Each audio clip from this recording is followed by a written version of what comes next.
जब भी इस तरह का सवाल पूछेगा तो हम कैसे आसानी से सॉल्व कर सकते हैं। क्या कर रहा है कि यदि किसी वस्तु को 390 रुपये पर बेचने पर दुकानदार को 20% का लाभ होता है, तो पूछ रहा है कि लागत कीमत क्या होगा। तो दुकानदार को कितना परसेंट का लाभ हो रहा है?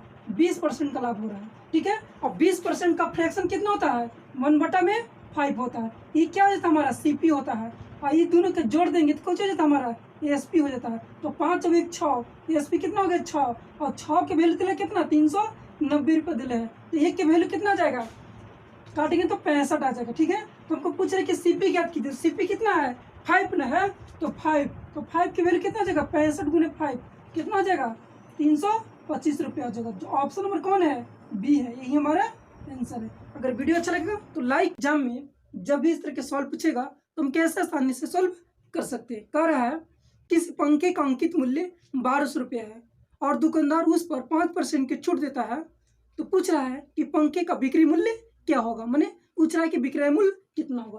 तो इस तरह का प्रश्न को हम कैसे जल्दी से सॉल्व कर सकते हैं। इसका एक फार्मूला है। क्या है फार्मूला? है कि SP बराबर होता है MP गुने 100 माइनस में डिस्काउंट परसेंट बटा में 100 होता है। तो देखो ASP हमको ज्ञात करना है, बिक्री मूल्य ज्ञात करना है। MP कितना दिला है? 1200। तो 1200 गुने डिस्काउंट 100 में से 5% डिस्काउंट होगा, कितना बचेगा? 95 बटा में क्या करेंगे? 100 कर देंगे। 2 जीरो से 2 जीरो कट गया। तो ASP पर कितना हो गया? 12 से 95 गुना करेंगे तो कितना हो जाएगा? 1140 हो जाएगा। यही हमारा आंसर है। जो ऑप्शन नंबर कौन है? C हमारा।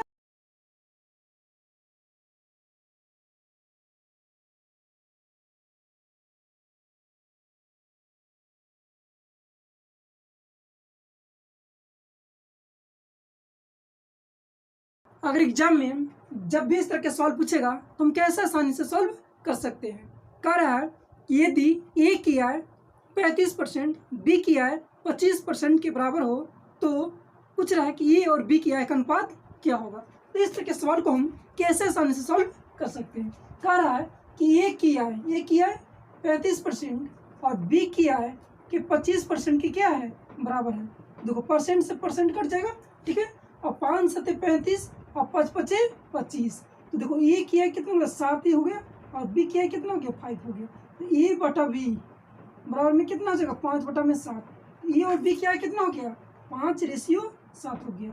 ये हमारा आंसर हो गया। जो ऑप्शन नंबर कौन है? ऑप्शन नंबर A है। यही हमारा आंसर हो गया। अगर वीडियो अच्छा लगेगा तो लाइक शेयर और सब्सक्राइब कीजिएगा। अगर एग्जाम में जब भी इस तरह के सवाल पूछेगा तो हम कैसे आसानी से सॉल्व कर सकते हैं।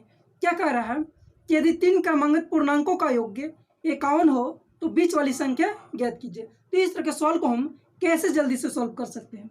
3 क्रमांकित पूर्णांक निकालना है, तो एगो ये हो सकता है और एगो ये प्लस में 1 हो सकता है और एगो ये प्लस में 2 हो सकता है। और जिनका योग कितना दिला है? 51 दिले है। तो ये और ये कितना हो जाएगा? 3 ये हो जाएगा और प्लस में 2 अभी कितना हो जाएगा? 3 हो जाएगा, बराबर में 51 हो जाएगा। तो 3 ये और प्लस में 3 है तो उधर कुछ नहीं जाएगा, माइनस जाएगा। तो 51 में से 3 जाएगा, कितना बचेगा? 48। तो काटेंगे तो 16 48। तो एक का मान कितना आ गया? 16 आ गया। हमको बीच वाली संख्या, तो बीच वाली संख्या यही ना है, तो बीच वाली संख्या कितना? ये प्लस में 1 है। तो 16 ये कितना हो जाएगा? 17 हो जाएगा। ये हमारा आंसर हो जाएगा। जो ऑप्शन D है, कोई है? D है। अगर वीडियो अच्छा लगेगा तो लाइक शेयर और सब्सक्राइब। अगर एग्जाम में जब भी इस तरह के सवाल पूछेगा तो हम कैसे आसानी से सॉल्व कर सकते हैं। क्या कह रहा है कि यदि 3 क्रमांकित पूर्णांकों का योग्य 51 हो तो बीच वाली संख्या ज्ञात कीजिए। तो इस तरह के सवाल को हम कैसे जल्दी से सॉल्व कर सकते हैं।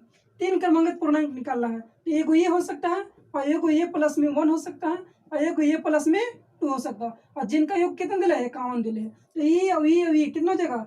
3 ये हो जाएगा और प्लस में 2 अभी कितना हो जाएगा? 3 हो जाएगा, बराबर में 51 हो जाएगा। तो 3 ये और प्लस में 3 है तो उधर कुछ नहीं जाएगा, माइनस जाएगा। तो 51 में से 3 जाएगा, कितना बचेगा? 48। तो काटेंगे तो 16 48। तो एक का मान कितना आ गया? 16 आ गया। हमको बीच वाली संख्या, तो बीच वाली संख्या यही ना है, तो बीच वाली संख्या कितना? ये प्लस में 1 है। तो 16 ये कितना हो जाएगा? 17 हो जाएगा। ये हमारा आंसर हो जाएगा। जो ऑप्शन D है, कोई है? D है। अगर वीडियो अच्छा लगेगा तो लाइक शेयर और सब्सक्राइब।